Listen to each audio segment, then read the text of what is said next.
दोस्तों नमस्कार। सांख्यिकी ऑब्जेक्टिव के दूसरे भाग में आज हम बात करेंगे प्रश्न संख्या 16 से 25 तक की। तो बिना समय गवाए शुरू करते हैं।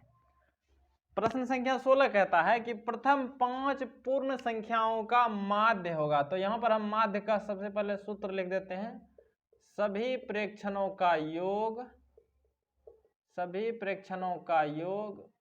बटे प्रेक्षणों की संख्या। ये हमारा माध्य का सूत्र होता है, सभी प्रेक्षणों का योग बटे प्रेक्षणों की संख्या। अब बोला है प्रथम 5 पूर्ण संख्या। तो पूर्ण संख्या किसको कहते हैं? तो जब प्राकृत संख्या में शून्य को शामिल कर लेते हैं। प्राकृत संख्या 1 से शुरू होता है, उसमें अगर 0 को हम शामिल कर लेंगे तो वो हमारा बन जाएगा पूर्ण संख्या।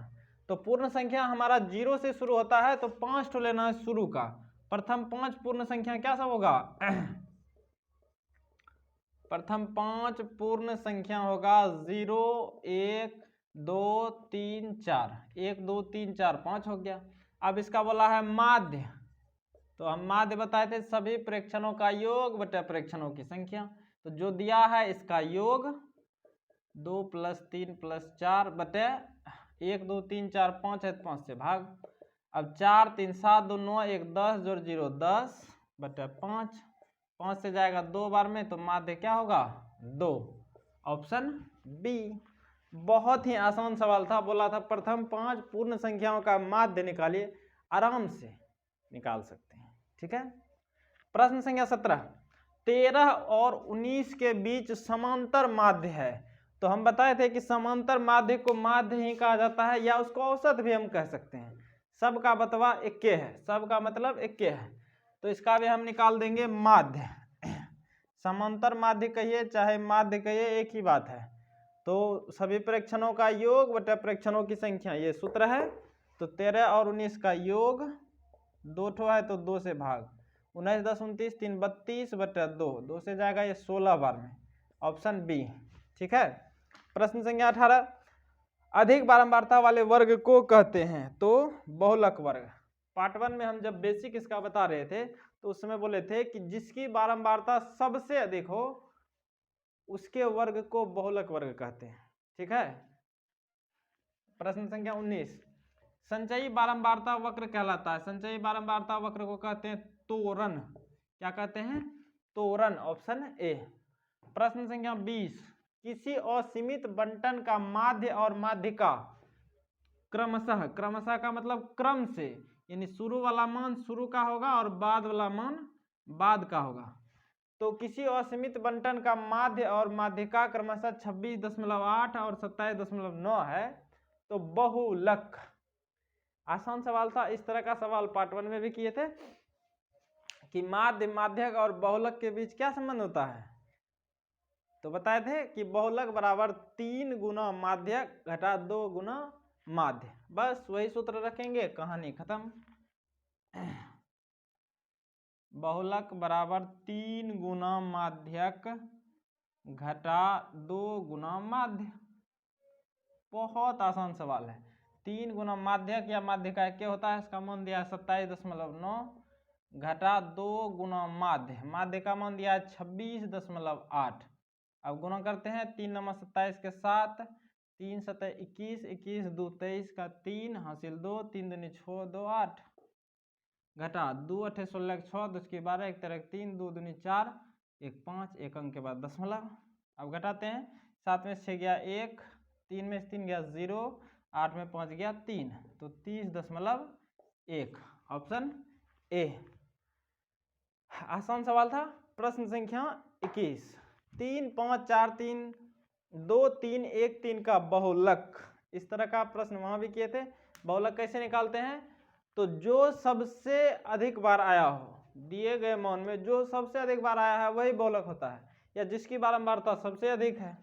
तो सबसे अधिक बार देखिए, 3 आया है 1 2 3 4 बार, 5 आया है 1 बार, 4 आया है 1 बार, 2 आया है 1 बार, 1 आया है 1 बार, यानी 3 आया है सर्वाधिक 4 बार। तो सबसे अधिक बार 3 आया है, तो इसका बहुलक 3 होगा, 4 नहीं। ठीक है। Option D. प्रश्न संख्या 22, माध्य x, माध्यिका y और बहुलक z के बीच संबंध है। तो यही सूत्र का हम प्रयोग करेंगे। बहुलक बराबर 3 गुना माध्यक घटा 2 गुना माध्य। संबंध पूछा है तो बहुलक बराबर 3 गुना माध्यक घटा 2 गुनी माध्य। बहुलक दिया है z के बराबर और 3 गुना माध्यक दिया है किसके बराबर, y के बराबर, और माध्य दिया है x के बराबर। तो चारों ऑप्शन को हल करेंगे, जिसमें ये हमको दिखाई देगा वही हमारा उत्तर होगा। ऑप्शन ए को चेक करते हैं, x माइनस वाई बराबर 3 इंटू जेड माइनस वाई। तो यहाँ पर देखिए x माइनस वाई बराबर 3 गुना जेड माइनस 3 वाई। तो यहाँ पर 3 जेड है जबकि हमको जेड लाना है, इससे तो संभव नहीं होगा। ऑप्शन बी को चेक करते हैं, इत्मीनान से एकदम ध्यान स्थिर करके जो है चेक करना है। प्रश्न ऑप्शन बी है x माइनस जेड बराबर 3 इंटू एक्स माइनस वाई। तो इसको करते हैं, x माइनस जेड बराबर 3 गुना एक्स 3x, 3 गुना वाई क्या हो जाएगा 3y हो जाएगा। अब z को उधर भेजते हैं, इसको इधर लाते हैं। तो x ये प्लस में है इधर आएगा, माइनस में, ये माइनस में इधर आएगा प्लस में। इस z को इधर माइनस में है, उधर भेजे तो प्लस में।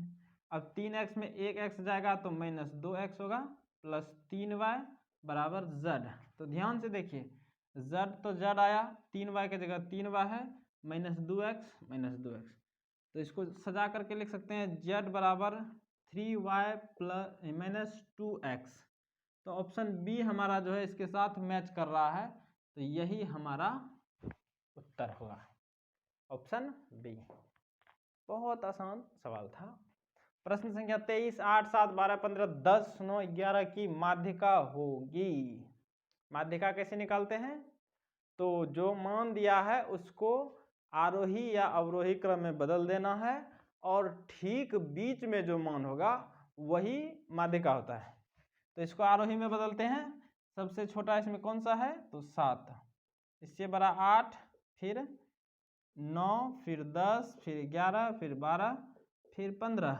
अब बीच में देख लीजिए, 3 इधर से जाएगा, 3 इधर से जाएगा, तो ठीक बीच में कौन है 10, यही हमारा हो जाएगा माध्यिका।